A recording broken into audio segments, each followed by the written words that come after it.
이재명 대표는 2년이 지나도록 쥐화장천 수사를 해대던 검찰이 김건희에 대해서는 연거푸 무혐의를 해줬습니다.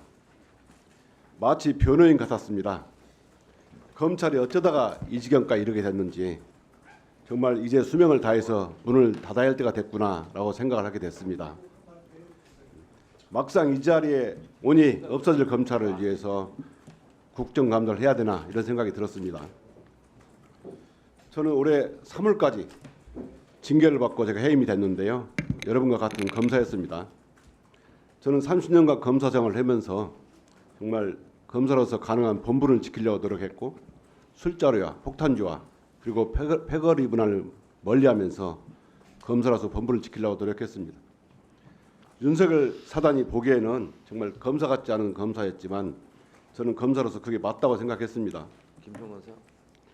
윤석열 전 검사는 검찰총장 시절에 살권수, 공정과 상식을 내세워서 수사를 하면서 이런 수사를 통해서 집권했다고 생각합니다. 검찰총장이 곧바로 대선에 직행하였고 그렇기 때문에 검찰총장 시절에 했던 행위는 그 모두 순수성을 의심받게 되는 겁니다. 저는 윤석열 총장이 자신의 정치적 목적을 위해서 검찰을 전체를 제물로 팔아먹었다고 생각합니다.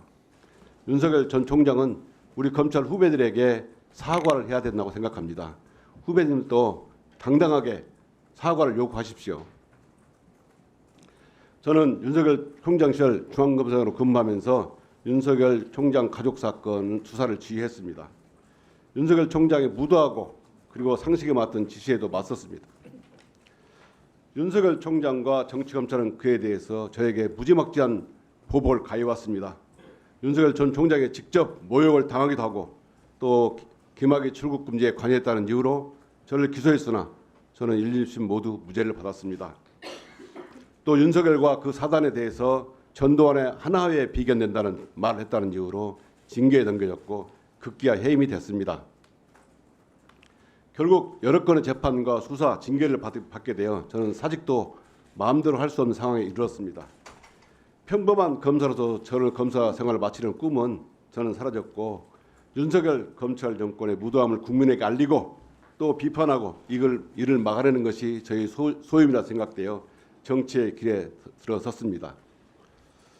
검찰을 나와 보니까 진짜 검찰 나와 검찰을 보니까 정말 검찰 별거 아니었습니다.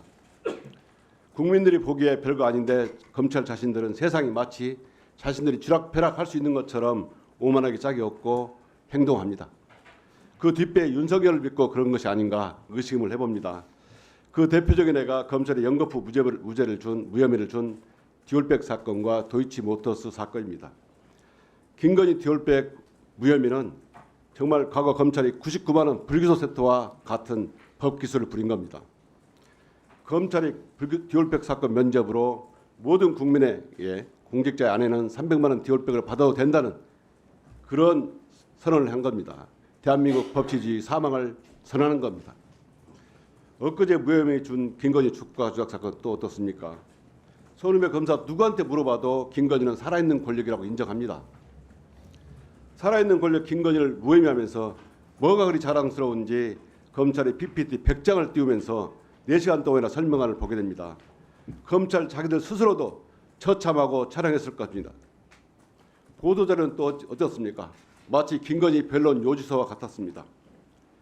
윤 정권이 들어선 후에 이재명 대표에 대해서는 300번이 넘는 압수수색을 하는 반면에 2년 동안 김건희에 대해서 압수수색 한 번 하지 않고도 이제 와서 법리와 증거에 따라서 엄정하게 수사를 했다고 합니다. 김건희는 제가 봐도 스스로 주식 투자로 돈을 벌었다고 했는데 검찰의 눈에는 김건희는 주식에 대한 이해가 낮은 아마추어로 강변합니다. 또 12시에 3,300, 8만 원 때려주던 통정매매는 참화로 과관입니다. 어떻게 7초 만에 그 정확하게 주문이 체결되겠습니까? 이것이 위헌이라는 것은 신이 아니면 불가능한 일입니다. 이런데 검찰은 여기에 대해서 속을 수 있다고 강변합니다. 2024년 10월 17일 검찰은 70년간 수명을 다했습니다. 이제 검찰은 사망했습니다. 국민의 소리에 귀를 막고 증거에 눈 감는 검찰이 무슨 필요가 있겠습니까? 국민의 신뢰를 더 이상 회복할 수 없는 정도로 추락했습니다. 희망도 없어 보입니다. 자, 검찰총장, 시중에는 시무장이 죽어야 검찰이 산단 말이 있습니다. 들어보셨습니까? 들어보진 못했습니다. 저는 올해 3월까지 30년간 검찰의 일원에 있었던 검사로서 그리고 또 국민의 한 사람으로서 마지막으로 이렇게 얘기하고 있습니다. 이제 국민들은 김건희를 만악의 근원이라고 얘기하고 있습니다. 만악의 근원 김건희의 비리를 그대로 두면 하늘도 국민도 용서하지 않을 것입니다. 왜냐하면 국민들은 항상 옳았기 때문입니다.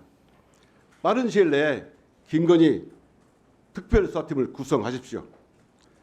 용산 대통령실이나 검찰총장의 지휘를 받지 않는 특임검사 수준의 독립성을 보장해주고 그리고 디올백, 주가조작, 양평 고속도로 의혹, 관저비리, 공천 의혹 같은 김건희 종합비리를 철저하게 수사하도록 해주십시오. 그리고 그 결과를 국민들에게 밝혀주십시오. 그리고 장렬하게 산화하십시오. 그것만이 검찰이 지금까지 국민께 저지른 죄를 속죄할 수 있는 마지막 기회입니다. 헌법과 정의의 수호가 아니라 김건희만 비호하는 검찰은 더 이상 존재해서는 안 되기 때문입니다. 오늘 이 자리에서 30년간 검사로 근무했던 선배로서 후배들에게 하고 싶은 마지막 부탁입니다. 저도 오늘 김건희 동행명령장이 발부됐습니다. 저도 오늘 김건희 동행명령장 발부에 집행에 동참하겠습니다. 그리고 김건희를 잡아 오겠습니다. 반드시 진실을 밝히겠습니다. 이상입니다. 네. 그 본업에 충실하시지 뭐 이렇게 또 외출까지 하세요. 국감 중에. 아이 참. 외출부 달고 가세요. 질의해 주시기 바랍니다.